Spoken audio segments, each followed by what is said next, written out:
Oi, gente, boa tarde. Vamos começar a nossa aula do Medfoco, né? Hoje nós vamos aqui arrasar mais uma vez, como sempre, né? E eu estava falando com vocês na aula passada sobre a parte ligada à genética molecular. Como eu estava falando sobre genética molecular, eu vou dar continuidade, a gente precisa finalizar essa parte de genética molecular, que é aquela que a gente já tinha feito nas semanas anteriores, aquela parte relacionada à transcrição, à duplicação do DNA, e nós já tínhamos falado sobre... Deixa eu ver. Não entendi.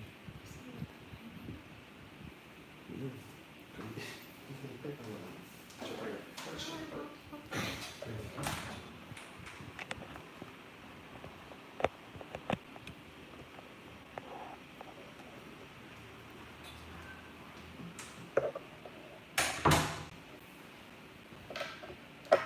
Então nós tínhamos falado sobre a parte relacionada à duplicação do DNA, né? Então os processos que a gente viu até agora foram esses aqui. Nós trabalhamos com duplicação do DNA. Nós trabalhamos, vamos precisar de um tinta preto, eu acho. Uma preta, uma laranja, uma roxa. Você pode fazer, por favor? Nós havíamos trabalhado com duplicação do DNA. Então a gente falou o seguinte, que todas as vezes que a célula quer passar a informação para uma próxima geração, o DNA ele é duplicado. E essa duplicação ocorre na fase S da intérfase. Então, duplicação ou replicação a gente faz dentro dessa condição. É quando a célula quer passar a informação para uma próxima geração. É quando a célula quer preservar as informações para uma próxima geração. É isso que a gente vai ter aqui. Tá? Quando a gente estiver trabalhando, por exemplo, nesse contexto de duplicação, que são coisas completamente diferentes de quando a gente quer fazer a expressão da informação, que foi o que nós começamos a ver na aula passada. Nós já falamos sobre transcrição e falta falarmos sobre tradução, mas eu vou recapitular de onde nós paramos, tá? Vou repetir a parte de transcrição para a gente poder seguir adiante. Gente, a chance disso aqui cair na prova de vocês é enorme.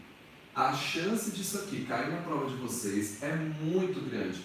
E sendo a chance disso cair ser muito grande, a gente tem que dominar direitinho. Então, duplicação ou replicação, o que a prova vai cobrar de vocês? As enzimas relacionadas a ela, onde ocorre e as características de procariontes e eucariontes.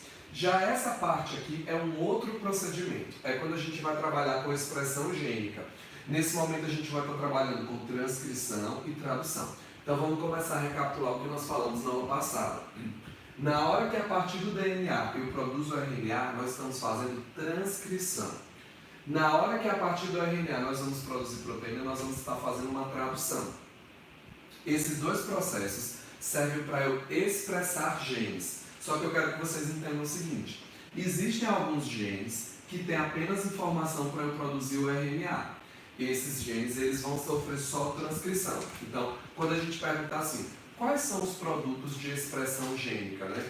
Como é que são os produtos de expressão gênica? Então, os produtos de expressão gênica, eles podem ser o RNA ou eles podem ser proteínas. Então, existem alguns genes que servem apenas... Você preto mesmo? Existem alguns genes que servem apenas para que a gente tenha a condição de produzir o RNA. Em outros casos, a gente vai utilizar o DNA para produzir o RNA e a partir do RNA a gente consegue produzir a proteína. Então, nesse caso, a gente vai ter transcrição e tradução. O que é que eu quero que vocês entendam? Nós falamos muito sobre isso e as questões cobram que quando eu estiver trabalhando com um procarionte, a transcrição e a tradução, elas vão ocorrer no mesmo local. Então, a gente não vai ter divisão temporal e nem divisão espacial. Elas ocorrem no citoplasma, sendo um procarionte. Então, nesse momento, a gente vai dizer que não tem divisão temporoespacial. Diferente, gente, de quando tem divisão temporoespacial, que é isso. Primeiro eu transcrevo, depois eu traduzo. Quando primeiro eu transcrevo e depois eu traduzo, eu estou trabalhando com uma célula eucarionte. Nos eucariontes eu vou transcrever no núcleo, vai ocorrer o splicing e depois a gente vai traduzir no citoplasma. Então, gente, olha só, quando a gente sai do DNA, quando a gente sai do DNA E esse DNA serve de molde para eu produzir um RNA. O DNA aqui, ó, 5', 3', a outra fita 3', 5'. A gente vai encontrar um sítio promotor que vai fazer com que a partir da informação do DNA eu consiga produzir o meu RNA num processo chamado de transcrição. Eu vou pegar essa fita aqui, a gente combinou sobre isso. Eu vou pegar essa fita aqui que está no 5 e vai parar no 3. Não é coronavírus não, gente. É ar-condicionado e aula demais. Nós vamos ter aqui, ó, o DNA e a partir do DNA a gente vai produzir aqui, gente, ó, o RNA. Nesse caso eu vou considerar como sendo o RNA mensageiro. Veja, esse processo aqui, a prova de vocês vai dizer assim, ó, quando o RNA já está imediatamente pronto, acabou de transcrever e após a transcrição ele já está imediatamente apto a sofrer a tradução, é porque eu estou trabalhando com um procarionte. Nos procariontes é assim que a gente vai trabalhar. Nós vamos ter a transcrição e a tradução ocorrendo de forma simultânea. Só para a gente lembrar o emparelhamento de bases, se eu tiver assim aqui, ó, A, T, G, em uma fita de DNA, quem é que vai ficar na fita complementar? Adenina com timina, timina com adenina, guanina com citosina. Na hora de produzir o meu RNA mensageiro, como é que vai ficar? Na hora de produzir o meu RNA mensageiro, a adenina liga com a timina liga com a adenina vai ligar com a uracila, então ao invés de trabalhar com timina, a gente vai trabalhar com uracila. E a citosina, gente, ela vai ser utilizada aqui para se emparelhar com a guanina. Então esse é o procedimento que a gente tem aqui. A gente vai ter adenina, uracila e guanina fazendo essa ligação. Essa seria a minha fita de RNA, baseada no molde que a gente utilizou aqui do gene, tá? Então na hora de fazer a transcrição seria assim. Quando o seu texto disser que imediatamente após a transcrição o RNA já está apto para ser traduzido, a gente já sabe do que se trata. Nós estamos trabalhando com uma célula procarionte. Agora, se nós estivermos trabalhando com eucariontes, o que é que vai acontecer? Se eu não estou enganado, eu coloquei como item 1, tá, gente? Se eu não estou enganado, eu coloquei como item 1. Se a gente estiver... Tá pegando o quadro todo, né? Uhum. Se a gente estiver trabalhando com a transcrição em eucariontes, eu vou colocar assim para vocês, ó, para a aula de hoje, tá? Não me lembro mais se foi 1 ou 2, vou começar outros números. A gente está com o assunto, para quem gosta de anotar o assunto, nós estamos trabalhando aí com o assunto chamado expressão gênica. Nós estamos com um assunto chamado expressão gênica, beleza? Então o que é que vai acontecer? Nesse primeiro momento, nós vamos levar em consideração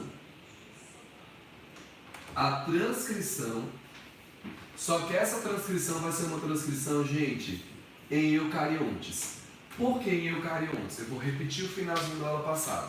Porque em eucariontes nós temos um caso especial. Em eucariontes, quando a gente vai trabalhar com os genes, esses genes, eles são chamados genes dispersos.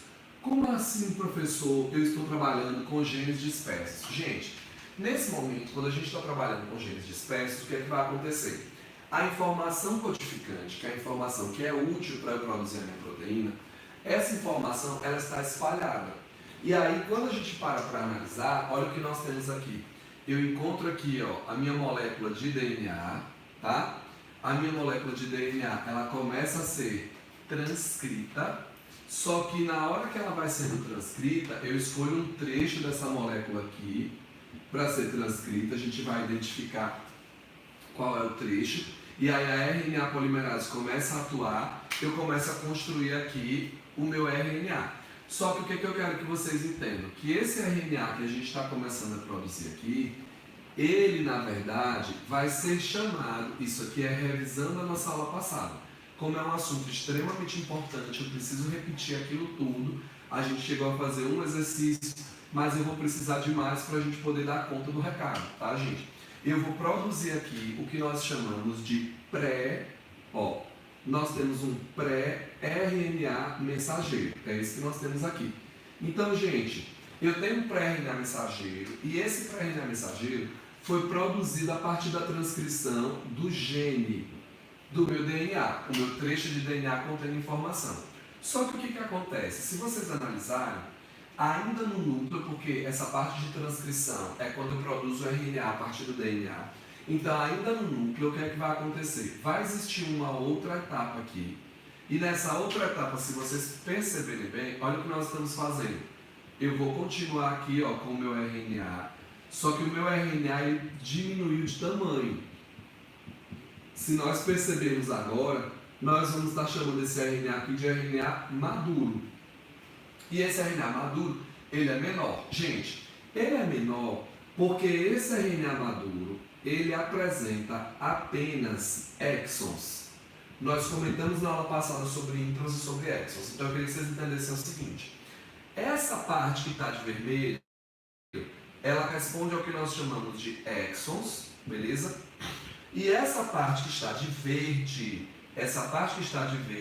nós chamamos de introns. Então nós temos exons e nós temos introns. Aí eu quero que vocês entendam o seguinte. Na hora que eu estou analisando o meu DNA, eu vou fazer o processo de transcrição.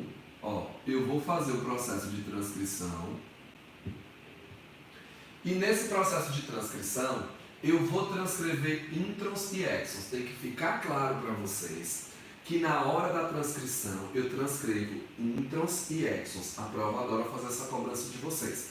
Na hora de fazer transcrição, a prova vai cobrar de vocês introns e exons. Então nós vamos estar trabalhando aí com introns e exons. Eu transcrevo os dois, tá?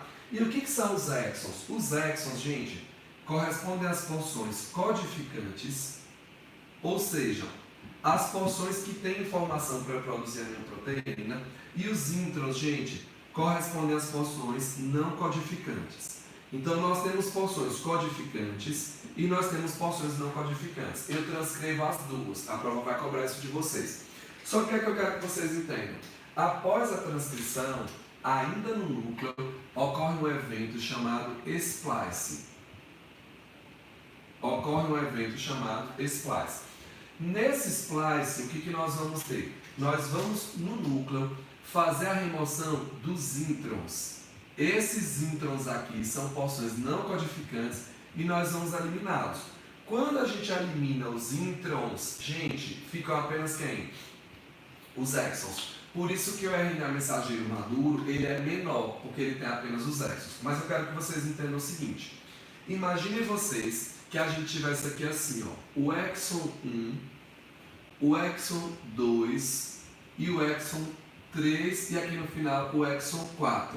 Tudo bem? Nós chegamos a falar sobre isso. De repente, eu deixo nessa sequência exon 1, 2, 3 e 4. Cada pedaço de exon é uma sequência de base nitrogenada. Se ele é uma sequência de base nitrogenada, ele tem informações para que a gente possa produzir a proteína. Veja se vocês conseguem perceber. Eu posso deixar a sequência como está ali, 1, 2, 3 e 4. Mas eu poderia pegar o exon 3 e colocar no início ou no final. Então eu poderia começar 1, 3, 4 e 2. Eu posso colocar, gente, os exons em posições diferentes. Essa situação, onde a gente coloca os exons em situações diferentes, ela é importante de ser lembrada. Então é muito importante que nós entendamos o seguinte. Pode acontecer um evento chamado splicing alternativo. E o que nós chamamos de splicing alternativo? Quando nós vamos falar sobre o splice alternativo, o que nós temos? Nós podemos colocar os exons em posições diferentes. E aí, gente, se eu colocar os exons em posições diferentes, eu vou ter proteínas também diferentes. Então é extremamente importante que vocês entendam isso, tá certo? Quando a gente coloca exons em posições diferentes, a gente gera proteínas também diferentes. Por quê? Eu vou colocar a sequência de bases nitrogenadas em posições misturadas, eu vou ter sequências de bases diferentes e eu vou poder gerar estruturas primárias diferentes. Ó, todas as vezes que a prova for falar sobre proteínas para vocês, essa prova, ela vai falar para você que a sequência de aminoácidos da proteína, ela é uma sequência que corresponde à estrutura primária da proteína. Então, quando ele falar estrutura primária da proteína, vocês já sabem que nós vamos estar falando sobre a sequência de aminoácidos. Então, gente, a sequência de aminoácidos corresponde ao que nós chamamos de estrutura primária, beleza? Então, exons diferentes podem gerar, exons em posições diferentes, vão gerar proteínas diferentes, porque colocando os aminoácidos em posições diferentes é isso que a gente vai ter. Por que eu estou dizendo isso para vocês? Porque com esse mesmo gene, que é um gene disperso, porque os exons, que são as porções codificantes, estão espalhadas aqui entre os introns, eu consigo gerar proteínas diferentes. Então, a partir de um mesmo DNA, eu vou ter condições de gerar um RNA, RNAs diferentes, que vão acabar gerando proteínas também diferentes. Então, isso é muito importante. Eu consigo gerar um número muito maior de proteínas do que o que eu tenho, por exemplo, de genes, uma vez que eu consigo fazer uma coisa chamada splice alternativo, tá, gente? Esse é um ponto extremamente importante que a gente tem que entender aqui. Bom, o outro ponto extremamente importante que a gente precisa dar conta quando a gente vai trabalhar com essa situação aqui é quando nós estamos trabalhando com uma outra situação que envolve não a transcrição, mas a etapa posterior. Produzir o RNA no núcleo, sendo um eucarionte, vai sair do núcleo para o citoplasma, né? Mas eu também vou ter a situação onde eu vou produzir o quê? Eu vou ter condições de produzir o meu RNA e agora ir para o citoplasma para fazer. Se é um procarionte, o que vai acontecer? Sendo um procarionte, a transcrição e a tradução ocorrem no citoplasma, porque não tem núcleo, tá? Mas se é um eucarionte, a transcrição ocorre em um lugar e a tradução ocorre em outro lugar. Então nós vamos ver agora tudo que vai acontecer no processo de tradução. Gente, agora, no processo de tradução, é o processo real de síntese.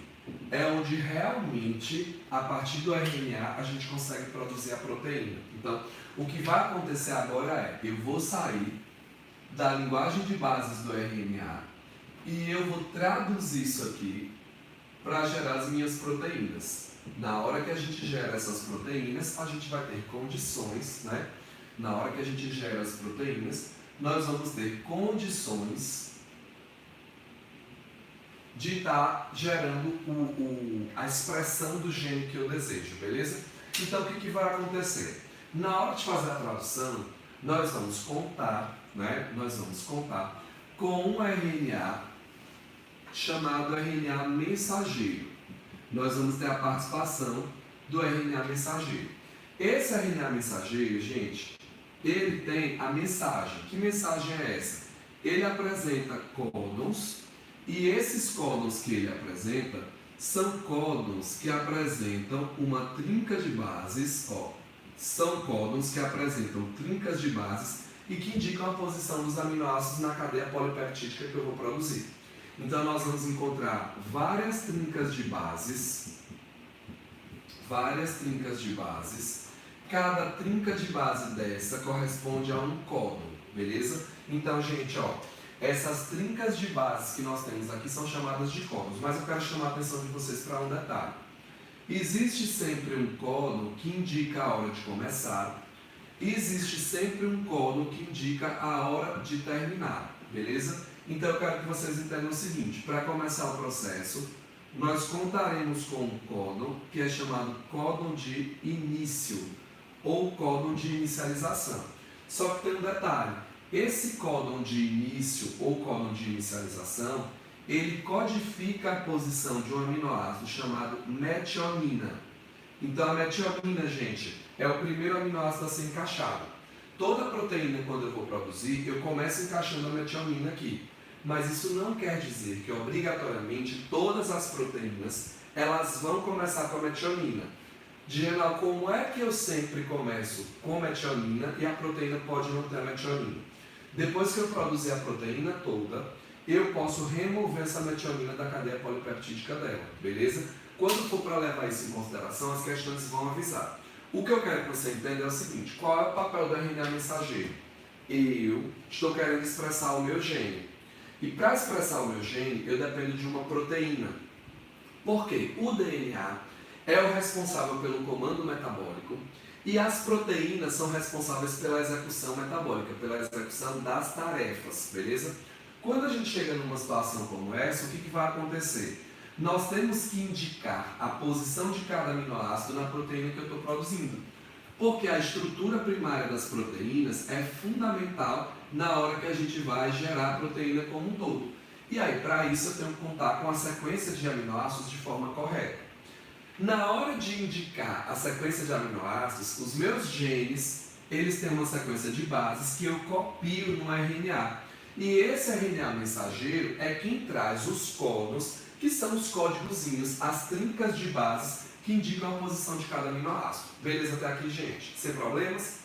Então, o que vai acontecer? Existe o códon de início, mas também existem aqui os códons de finalização. Esses códons de finalização, eles simplesmente indicam que é hora de parar. Quem são esses códons? A gente conta com AUG, UAG, UGA e UAA. Esses três códons simplesmente indicam que é hora de parar. O que eu tenho para dizer a vocês sobre eles? Eles simplesmente indicam que é hora de parar. E esses códons de stop, de finalização, eles não codificam aminoácidos. O que isso significa? Que eles não indicam a posição de aminoácidos. Eles simplesmente indicam que é hora de parar, beleza? Eles não vão indicar a posição de aminoácidos, só vão dizer que é para parar. Então, por enquanto, nós vimos o papel de um RNA, que é o RNA mensageiro.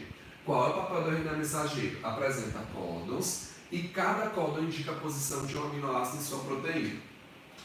Agora vejam só, quem vai deslizar através desse RNA mensageiro para que a gente tenha condições de produzir as proteínas são os ribossomos. E o que é um ribossomo? Quimicamente falando, o ribossomo é formado por um outro RNA associado também a proteínas. Nós vamos contar com um RNA que se chama RNA-R, ou RNA ribossômico. Ele, em procariontes, é produzido no citoplasma, porque a gente não tem núcleo, mas se eu estiver trabalhando com o eucarionte, ele será produzido, né, no nucleolo. O nucleolo é uma estrutura do núcleo das células eucariontes. As células eucariontes, elas vão apresentar o nucleolo, e esse nucleolo é um corpúsculozinho não envolto por membrana, onde eu produzo o RNA-R. Para quem já tem um conhecimento um pouco mais aprofundado, nos cromossomos existe uma região chamada região SAT, ou região satélite. Na região satélite nós vamos encontrar genes para a produção de RNA ribossômico. Por isso a região SAT, ou região satélite, ela é também conhecida como região organizadora do nucleolo. Então o que vai acontecer? Eu vou produzir o RNA ribossômico, ele vai associar-se a proteínas e ele vai ter as suas duas subunidades para que elas se acoplem e deslizem através do meu RNA mensageiro. O que é que eu quero que vocês entendam? Um ribossomo, ele apresenta duas subunidades. Então, quando a gente vai analisar aqui, a gente está trabalhando com o ribossomo, tá? E esse ribossomo, gente, ele é formado por duas coisas. Ele é formado por RNA ribossômico, que se associou a proteínas. Ele é formado por RNA ribossômico, que se associou a proteínas. Quando esse RNA ribossômico se associa a proteínas, eu vou ter aqui subunidade maior, subunidade menor. Deixa eu contar já uma coisa para vocês. Quem conecta as duas subunidades é o magnésio. Como a questão gosta às vezes de um pouco do detalhe, essa é uma informação relevante. A conexão é feita pelo magnésio. Os ribossomos, eles são iguais na minha célula. Eu tenho ribossomos que estão livres, né? A gente comentou isso em citoplasma. Existem ribossomos que estão livres e existem ribossomos também que estão aderidos ao retículo endoplasmático rugoso. A constituição deles é a mesma, mas o que indica se ele vai ficar livre ou se ele vai aderir ao retículo endoplasmático rugoso é uma sequência sinalizadora que é dependente da proteína que eu vou produzir. Então essa proteína que eu vou produzir, ela vai para onde? Ela é uma proteína que vai ficar dentro de uma organela como o lisossomo, então ela vai ser produzida no retículo endoplasmático rugoso. De lá ela vai para o complexo de Golgi, de lá ela vai para o que vai virar o lisossomo. Ou ela é uma proteína do citoesqueleto. Se ela é uma proteína do citoesqueleto, por exemplo, ela vai ficar sendo produzida por ribossomos livres. Então, isso nós já comentamos na parte de citoplasma. Mas o que é que eu quero que vocês entendam aqui? Que proteínas diferentes são produzidas em lugares diferentes, né? E a depender do destino, os ribossomos podem ser livres ou aderidos ao retículo endoplasmático rugoso, tá? No retículo rugoso, geralmente a gente vai produzir proteínas que ficam nos lisossomos, no acrossomo, proteínas que vão para a membrana e proteínas que vão para a exportação, tá? As enzimas dos lisossomos são chamadas hidrolases, a gente já comentou sobre isso. Quando a proteína fica no citoesqueleto, ou vai para um mitocôndrio, ou para um peroxomo, como por exemplo as catalases, elas são produzidas por ribossomos que estão livres. Mas voltando para cá, eu tenho aqui essa situação. O que eu quero chamar a atenção de vocês? O ribossomo, ele tem 3 sítios. Sítios são lugares, tá, gente? Se vocês analisarem direitinho aqui, a gente vai encontrar esse sítio aqui, que é chamado de sítio A, beleza? Esse sítio é chamado A. A gente tem esse sítio do meio, que é esse aqui, tá? Chama sítio P. E a gente tem esse sítio que é o sítio E. Então, A, P e E são os sítios que os ribossomos vão apresentar. A, P e E são os sítios que os ribossomos vão apresentar. Pronto. O que a gente precisa entender? Agora tem um outro RNA para vir para cá. Mas antes disso, eu queria chamar a atenção de vocês para um detalhe.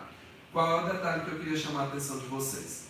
Quando eu estou trabalhando com a síntese da proteína, no mesmo RNA mensageiro, nós vamos encontrar vários ribossomos aderidos. Então, quando a gente vai trabalhar com a produção de proteínas, nós precisamos entender que no mesmo RNA mensageiro, nós vamos encontrar vários ribossomos. No mesmo RNA mensageiro, nós vamos encontrar vários ribossomos. Tudo bem até aqui para todo mundo? Como a gente vai encontrar esses ribossomos? Isso recebe um nome. Então, ó, quando eu estou trabalhando com um RNA mensageiro, ele apresenta uma sequência de bases através de seus códons que serve para a produção de uma única proteína. É um único tipo de proteína. Mas esse único RNA mensageiro, ele está associado a vários ribossomos. Ele está associado a vários ribossomos. E aí, gente, como ele está associado a vários ribossomos, essa estrutura recebe um nome. Essa estrutura é chamada de polissomos ou polirribossomos. Essa estrutura, ela é chamada de polissomos ou polirribossomos. O que faz um polissomo ou polirribossomo? Ele produz várias proteínas, mas são várias proteínas da mesma, com a mesma estrutura primária, porque eu tinha o mesmo RNA mensageiro. Já que é o RNA mensageiro, gente, o responsável pela produção da proteína, porque ele é quem está indicando, quer dizer, o responsável pela estrutura da proteína, porque é ele quem está indicando a posição dos aminoácidos. Beleza até aqui? Aí vejam só, aqui já tem o aminoácido 1, o 2, o 3, o 4 e vai entrar o 5. O que é que eu quero que vocês entendam? Quem transporta esses aminoácidos é um outro RNA chamado RNA transportador, beleza? Esse RNA também é conhecido como RNA folha de trevo. E enquanto o RNA mensageiro tem códons, ele vai apresentar o que nós chamamos de anticódons, beleza? Então, enquanto ele apresenta códons, nós vamos ter aqui anticódons. Então, eu quero que vocês entendam o seguinte. Aqui, no meu sítio P, eu já tenho um RNA transportador paradinho, beleza? Paradinho, que trouxe o 1, 2, 3, que trouxe pra gente o aminoácido 4. Beleza? Ele trouxe o aminoácido 4. Beleza, gente? O próximo RNA transportador que vem, ele precisa vir e ele vai trazer o RNA, ele vai trazer o aminoácido 5. Ó, primeiro códon, segundo, terceiro, quarto códon foi o quarto aminoácido. Eu preciso ter aqui um outro RNA transportador. Beleza, gente? E esse outro RNA transportador vai estar trazendo pra gente o aminoácido de número 5, beleza? Ele vai estar trazendo aqui pra gente o aminoácido de número 5, porque ele é indicado por esse códon aqui. Por outro lado, O aminoácido de número 3, se vocês pararem para analisar, ele já fez uma ligação aqui com o aminoácido 4. E o nome da ligação entre esses aminoácidos é ligação peptídica. Por conta disso, aqui já tivemos a saída, já estamos tendo a saída do RNA transportador que trouxe ele. Então veja se vocês conseguem entender. O ribossomo ele tem três sítios. O que é que tem que ficar claro? Que o sítio A é o sítio do RNA transportador que vai chegar. Beleza? O sítio P é de quem já está parado. Beleza? Já está ok, já é o lugar dele. E o sítio E, gente, é o sítio do RNA transportador que está saindo, porque o aminoácido que ele transportava já se acoplou à cadeia polipeptídica que está se formando.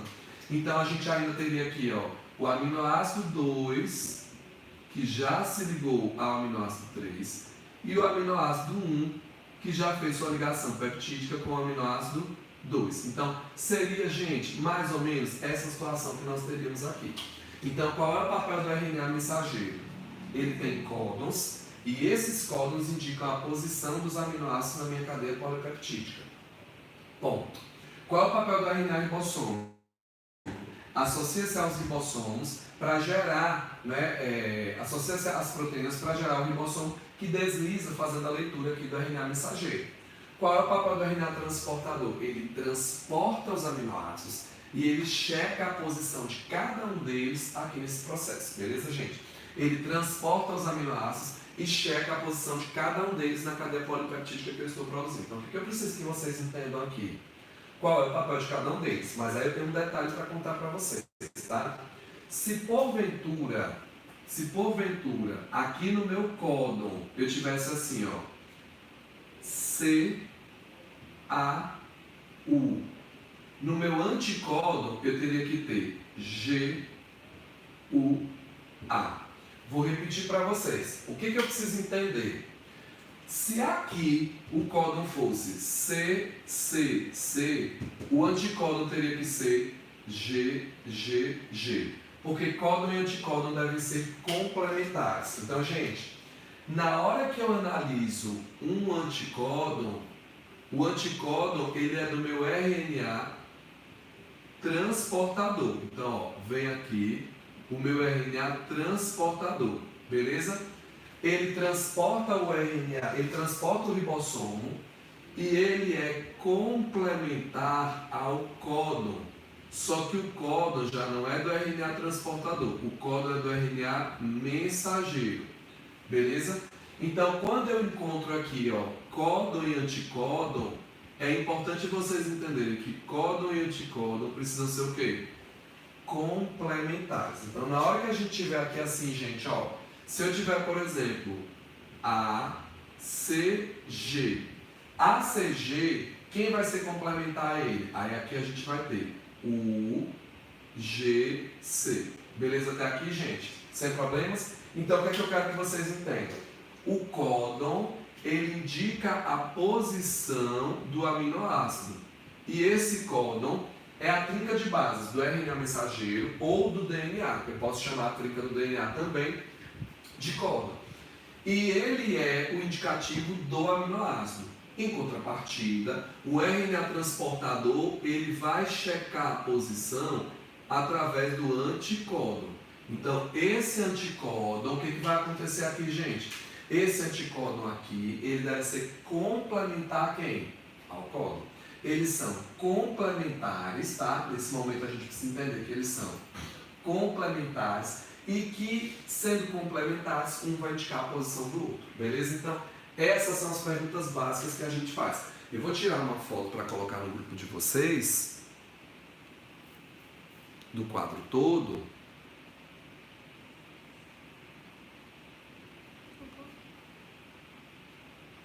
E vou aproveitar, obviamente, vou magasinar, né, gente? Pelo amor de Deus. Vocês acham que eu não vou, que eu vou perder essa oportunidade? Não posso perder essa oportunidade, pelo amor de Deus. Vou tirar fotos para postar a nossa... Acho que tá com algum efeito, não?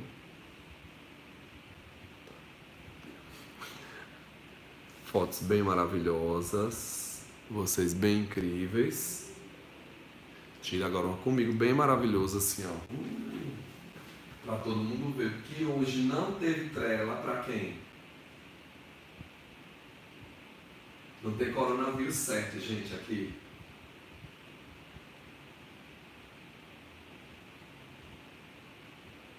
E é isso, né? Então vamos lá. Gente, beleza até aqui? Ó, isso aqui é muito importante. Deixa eu só tirar o quadro separado para postar depois. Hoje ninguém mais é dono de nada aqui. Todo mundo empresta o celular. A gente transmite do celular de coordenador, do celular de diretor, do celular do professor. Ninguém mais manda em nada. Gente, tudo bem até aqui? Nós vamos agora ver o seguinte.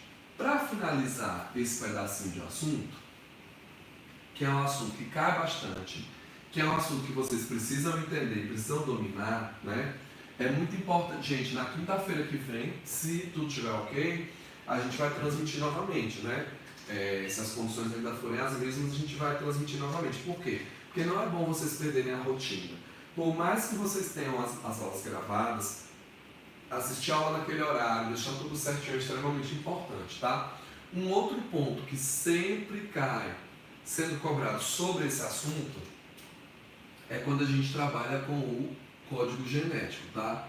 O que eu quero que vocês entendam em relação ao código genético? Gente, o código genético, ele corresponde ao conjunto de regras. Então, a primeira coisa é a seguinte: mesmo que você não entenda nada de código genético, como é que você não vai errar a questão? Se você entender que não existe o meu código, o seu, o da bactéria, todo mundo usa o mesmo código. Por que todo mundo usa o mesmo código? Porque todos nós utilizamos as mesmas regras. Então, o código genético são regras para expressão gênica, beleza? São regras para expressão gênica. Então, como é que os nossos genes se expressam? Através de regras, através de códon, de anticódon, entendeu? Do que esses códons vão indicar. Então é assim que a gente consegue fazer a expressão. 3 pontos vocês não podem esquecer. 3 pontos vocês não podem esquecer sobre o código genético. Primeira coisa, o código genético ele é universal. Quando eu digo a você que ele é universal, é porque todo mundo apresenta as mesmas regras. Aí o que é que eu quero que vocês entendam? Ele sendo universal, ele reflete ancestralidade comum. Beleza? Então a gente tem que entender a ideia da ancestralidade, tá? A ideia da ancestralidade, e a gente precisa entender também que ele possibilita a questão da transgenia. O que é transgenia? É quando um gene de uma espécie é colocado em outra espécie. Então, se todo mundo usa as mesmas regras, isso mostra, né, que nós temos ancestralidade comum. Então, todo mundo deriva do mesmo ancestral, a gente pode usar o mesmo código. Agora, se todo mundo usa o mesmo código, a gente tem essa possibilidade, né, o código ser universal, ele permite a transgenia. Permite que a gente consiga pegar um gene de uma espécie, colocar em outra e essa espécie vai expressar as mesmas características que ela expressaria antes, tá? Expressaria outro organismo. Exemplo clássico, eu posso pegar um gene humano, colocar esse gene humano numa bactéria e essa bactéria vai expressar, vai produzir a mesma proteína que seria produzida no meu corpo, porque nós utilizamos o que, gente? As mesmas regras. Então esse é um ponto importante. Um outro ponto importante, além de ser universal, tá? É que esse código genético, ele é um código genético das tríades. Por que ele é um código das tríades, gente? Porque ele é um código das tríades? Porque todas as informações estão codificadas em trincas. O tempo inteiro nós estamos trabalhando com trincas de bases. Todas as informações estão codificadas em trincas de base. Nós acabamos de comentar sobre códons do DNA e do RNA transporta e do RNA mensageiro. E nós comentamos também sobre anticódons. Então nós falamos sobre códons e anticódons o tempo inteiro. Ou seja, toda a informação está codificada em trincas. Por isso a gente fala sobre trincas de bases, tripletes de bases contendo informação. Isso é muito importante. E uma outra situação, gente, é quando nós trabalhamos com o código genético ser degenerado ou redundante. Quando a gente diz que ele é degenerado ou redundante, o que isso significa? Isso significa que a gente tem que fazer a seguinte reflexão. Existem 64 códons. Beleza? Mas nós trabalhamos apenas com 20 aminoácidos.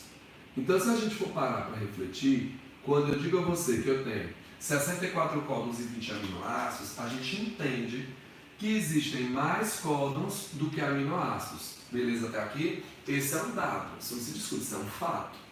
O que a gente precisa dar conta aqui? Nós precisamos dar conta que se são 64 códons e 20 aminoácidos, tem que ficar claro para a gente algumas informações. Então, quais são as informações? Por que esse código ele é degenerado? Ele é degenerado porque um códon, ele codifica um único aminoácido. Isso tem que ficar claro. Ele codifica um único aminoácido. Isso é o que a gente precisa entender. Só que o que acontece? Alguns aminoácidos, não são todos, são alguns aminoácidos, eles podem apresentar mais de um códon, beleza? Possuem mais de um códon. Então, isso acontece em alguns casos, não são todos os casos, beleza? Mas existem alguns aminoácidos, vou até melhorar essa aqui, para ficar bonitinho, porque eu não gosto de quadro feio, porque a foto tem que ficar um bafo depois, né? Há aminoácidos, não são todos, beleza?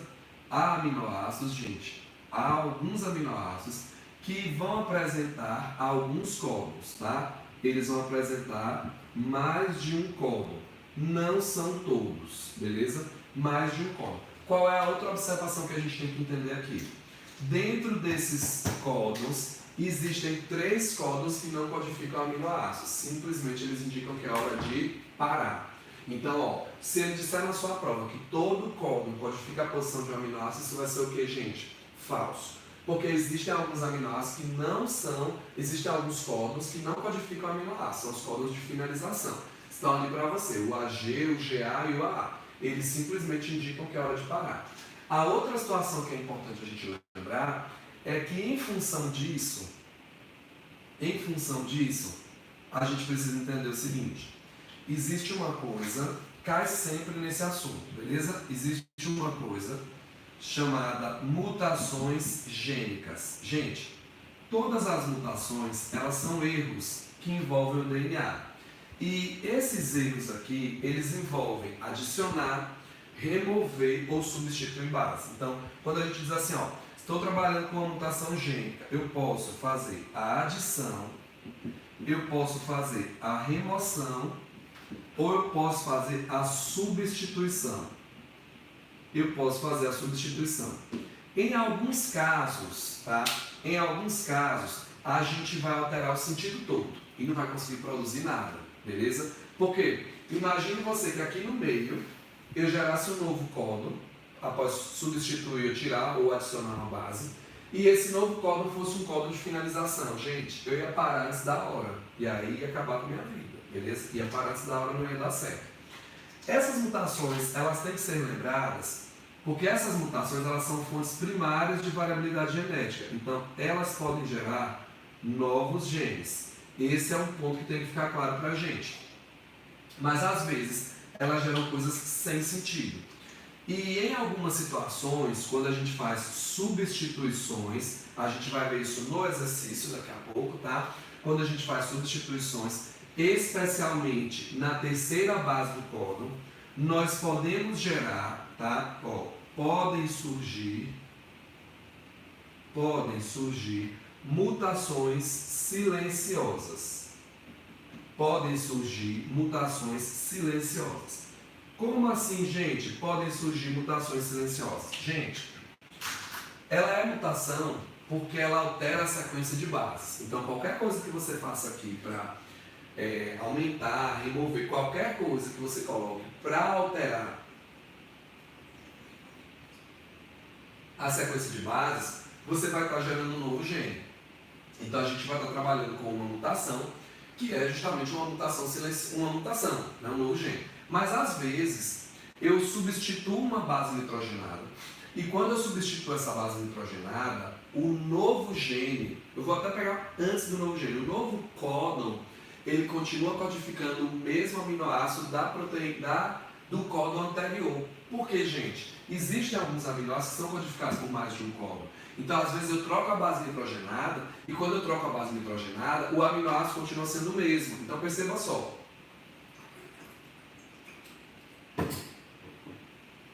Há casos onde eu troco a base, gero um novo gene, então o genótipo ele foi alterado, mas mesmo assim a proteína que está sendo produzida vai ser a mesma, porque o novo códon ele vai codificar o mesmo aminoácido que o códon anterior, tá? Então a gente vai fazer o seguinte, eu vou pedir para vocês abrirem na página 2, na verdade na página 2 nós já fizemos as questões 1, 2 e 3, tá? Eu vou pedir a vocês para abrirem na página 2, nós vamos fazer aí algumas questões desse assunto para poder finalizar, beleza? Então, gente, por gentileza, página 2, questão 4.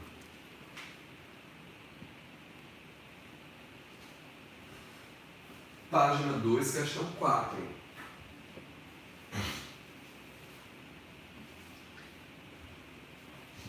Nós vamos abrir na página 2, questão 4, beleza?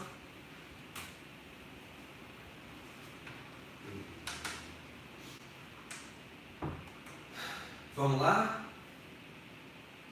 Vocês acharam que iam ficar de quarentena sem a gente em casa? Nós estamos invadindo a sua casa, tá? Quando a gente transmite, a gente está fazendo 2 tipos de transmissão, né? Tem momentos que a gente transmite por grupo fechado no Instagram e tem momentos que a gente transmite por link fechado no YouTube. Quando for link fechado no YouTube, muitos alunos estão conseguindo, né? Todo mundo dá para conseguir, colocar na televisão. Que aí assiste na Smart TV e consegue estar com o celular acompanhando, mandando dúvida, tudo direitinho, tá? Foi tudo muito rápido, então de terça para quarta a gente já começou as transmissões, só que a gente ainda está fazendo algumas adequações para amanhã e para as próximas semanas, né? Para a próxima semana, até que tudo se normalize e a gente consiga fazer esse contingenciamento aí do Covid, né? 19. Gente, a questão 4 traz assim. Em relação à expressão do material genético destacado na ilustração, é correto afirmar. Aí a gente tem uma célula procarionte e uma célula eucarionte. Gente, tem que ficar claro que se é procarionte, eu vou ter transcrição e tradução ocorrendo ao mesmo tempo e no mesmo local, beleza? Então olha o que a gente tem aí. É correto afirmar, letra A, a tradução do RNA mensageiro em eucariontes precede o splice. Gente, a tradução, ela não pode preceder o splice, porque a tradução é no citoplasma e é depois que no núcleo eu já fiz a transcrição e o splice. Então a letra A é falso. Letra B, invariavelmente a tradução dos eucariontes ocorrerá no citoplasma sobre o RER, que é o retículo endoplasmático rugoso. Isso é falso. Por que invariavelmente é falso? Porque pode ser no retículo rugoso ou pode ser, por exemplo, nos ribossomos que estão livres no citoplasma. Então esse ponto é um ponto importante que a gente precisa entender direitinho, tá? Letra C. O processamento que ocorre no eucarionte produz um RNA mensageiro heterogêneo denominado pré-RNA mensageiro. Gente, o que gera o pré-RNA mensageiro é a transcrição. O processamento, excisão ou splicing, é a remoção dos introns. Aí eu já vou ter o RNA mensageiro maduro somente com exons. Na letra D, nos procariontes, a tradução do RNA mensageiro é iniciada antes do término da transcrição, sem compartimentação nuclear. Perfeito. Ou seja, eu transcrevo e traduzo ao mesmo tempo. Eu não tenho divisão temporal e espacial, porque as coisas estão acontecendo no mesmo local.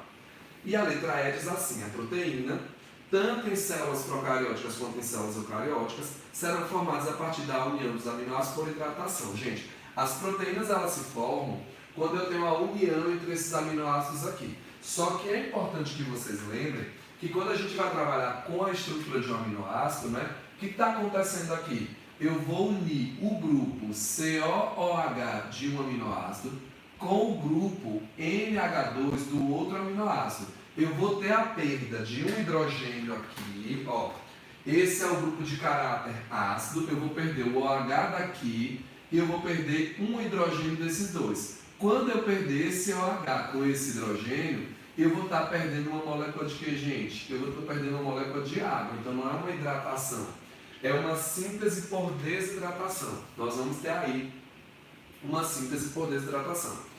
Em seguida, a gente tem aí, finalizou, né? A questão 4, nós ficamos com a letra D de dado. Se vocês analisarem, vamos pegar agora a questão 7 e a questão 8 para a gente fechar essa nossa aula de hoje. Percebam vocês que nas transmissões online, né, a gente como começa rápido, né, não para de falar, a gente consegue falar muito mais coisas às vezes do que se fosse uma aula presencial. Então assim, a gente conseguiu ver esse assunto todo. Na nossa próxima aula a gente vai estar trabalhando com a parte relacionada a metabolismo, tá, gente? Nós vamos trabalhar com o metabolismo energético, que é extremamente importante e vai ser útil aí para vocês, ok? Então vamos lá. Na questão 7, vocês percebem aí que a gente tem o aminoácido fenilalanina, cisteína, serina, né? Tem aí vários aminoácidos. E do lado nós temos os códons. Eu queria que vocês percebessem aí na imagem que quando a gente tem alguns aminoácidos que tem vários códons, fica evidente essa situação de que o código genético ele é degenerado. Aí eu queria que vocês entendessem o seguinte, alguns exemplos de mutação que caem. Vale a pena vocês estudarem, por exemplo, as questões ligadas à anemia falciforme. Porque a anemia falciforme é um tipo de mutação que a prova da UNIT e a prova da Baiana adoram cobrar de vocês. Mas eu queria que vocês entendessem aqui, esse exemplo que eu vou dar aqui, ó. Eu vou pegar aqui para vocês o códon UGU, só para vocês terem uma noção, ó.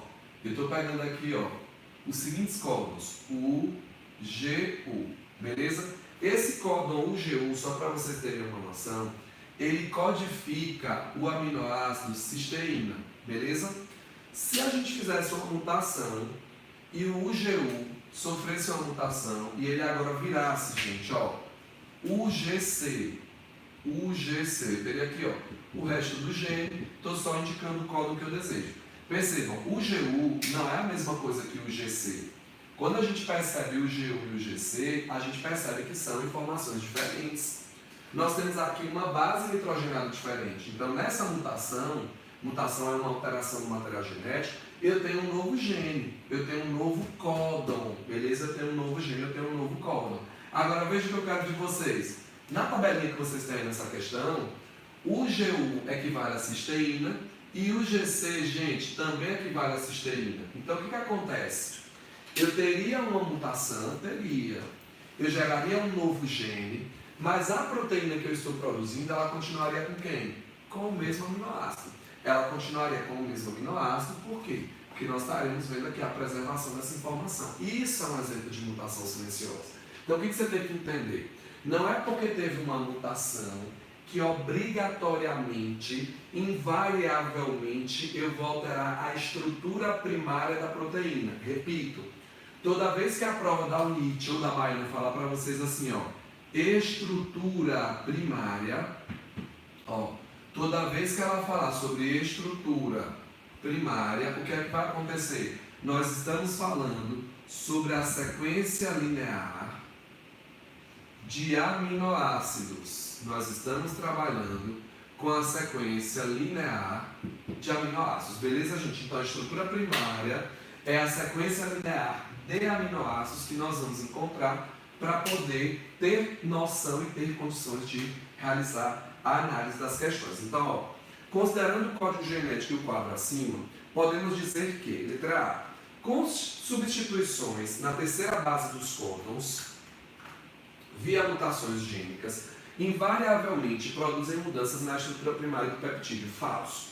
Invariavelmente não vai produzir mudanças, porque eu posso ter a mutação e ser uma mutação silenciosa. Então eu vou gerar uma alteração no gene, mas a proteína produzida vai continuar sendo a mesma, então vai passar despercebido porque o fenótipo, que é a expressão do caráter, vai ser o mesmo. Letra B. A metionina ser codificada por um único códon invalida a ideia do código genético ser degenerado. Não. Existem alguns aminoácidos que são codificados por um único códon e não alteram a informação, beleza? Metionina e triptofano são 2 aminoácidos que apresentam um único códon cada, beleza? O código continua sendo degenerado. Um códon continua sempre codificando um único aminoácido. E existem alguns aminoácidos que codificam o quê? Mais de um códon. Então esse ponto é um ponto que a gente precisa levar em consideração para a gente entender direitinho o que está acontecendo. Beleza?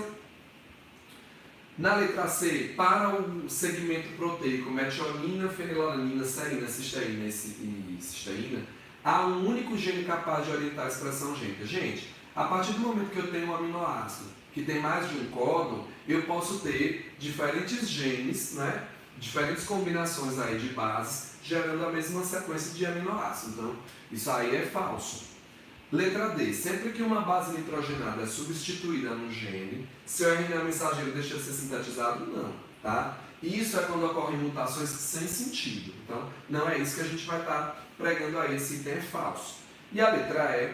O anticódon corresponde ao RNA T, que está transportando ao aminoácido fenilalanina, pode ser o AA. Veja, a fenilalanina, quando a gente olha lá em cima, quais são os códons dela? Se vocês observarem bem, a fenilalanina, ele traz para a gente que a fenilalanina pode ser codificada por quais códons? U e UC. Só que esses, gente, são os códons. Os códons são de um jeito e o RNA transportador que traz esses aminoácidos, ele deve conter o que nós chamamos de anticódons. Beleza, gente? Se eu tenho o U de códon, quem é complementar o U? A. Então, pode ser esse códon e esse anticódon? Pode. É o que a questão está dizendo que pode. Então, na questão 7, nós vamos ficar aí com a letra E. Beleza, gente? Para finalizar nossa aula, nós vamos agora fazer a questão 8. O que o aluno tem que ter atenção na questão 8? Gente, uma aula maravilhosa, pessoa incrível, pelo amor de Deus, né? Se vocês não entenderem com a explicação dessa na casa de vocês, fica difícil. Mas, gente, qualquer dúvida, pode falar, tá? Bota lá no grupo que a gente vai explicando para vocês. A gente está junto com vocês o tempo inteiro, né? Para a gente poder arrasar mais ainda. Na 8ª questão, o que vocês têm que entender é o seguinte. Eu tenho um segmento de DNA, eu tenho uma enzima e eu tenho um filamento. Na verdade, aí a gente procurou a imagem original. No dia da prova da UNIT, a questão não saiu escrito DNA. Você tinha a obrigação de entender que era o DNA, tá? Então você tem 2 fitas, a enzima RNA polimerase gerando o DNA, o RNA. Então isso é uma transcrição. A imagem ilustra de forma simplificada um importante processo biológico associado ao material genético. Em relação a esse evento, é correto afirmar a tradução da informação genética permite a formação de cadeias polipeptídicas no ambiente intracelular. A frase está perfeita, só não tem nada a ver com a figura, que é a figura de transcrição e a frase fala de tradução. Letra B.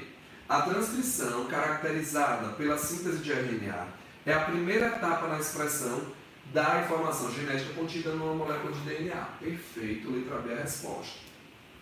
Letra C. Diversos tipos de DNA podem ser produzidos pela mesma molécula de RNA através do mecanismo de splicing da molécula da informação. Não são diversos tipos de DNA, seriam diversos tipos de RNA e proteínas, beleza? O DNA continua sendo o mesmo. E na letra D de dado tem assim, o deslocamento do ribossomo ao longo da molécula de DNA, de RNA mensageiro, produz uma sequência de aminoácidos unidos por ligações peptídicas. Mais uma vez, a frase está impecável. Só não tem nada a ver com a imagem, que a imagem é a transcrição e a frase da letra D é a tradução, por isso fica falso. E a letra E, a replicação semi-conservativa do DNA mantém uma das cadeias da molécula mãe na produção de novas moléculas filhas. A frase também está corretíssima, só não tem nada a ver com a imagem, com a figura. Meninos, eu desejo a vocês uma excelente noite. Daqui a pouco a gente vai liberar o link para vocês da aula de Patrick, que é a aula de Química. E é isso, um beijão para vocês.